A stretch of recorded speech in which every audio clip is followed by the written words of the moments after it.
मैं अभी जो है चंद दिन पहले ही विश मेडिटेशन कर रही थी कि ईद की शॉपिंग के लिए और ईद के लिए मुझे कोई पैसे मिल जाए 50,000 की। मैं जो है ना विश मेडिटेशन कर रही थी।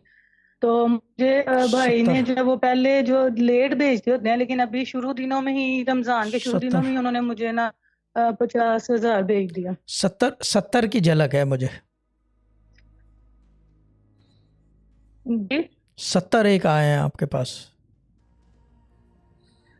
50 जो अलग आया, 20 जो है वो दूसरे तरफ से आया। बाजी तो फिर बात गलत नहीं होती ना, टेस्टिमोनी आप दे रहे हो, बता हम रहे हैं, क्यों ड्रामा क्वीन, है ना। 70 हो गए ना।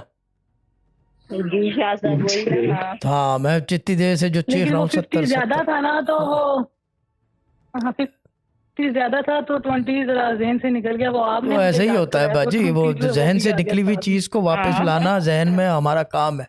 और ये अभी से नहीं है, ये 300 साल से ऊपर से चल रहा है सिलसिला। ठीक है ना, इसी को कहते हैं बहाव। This is called me, this is called Raza Ali ji. Shah अलाब्दी।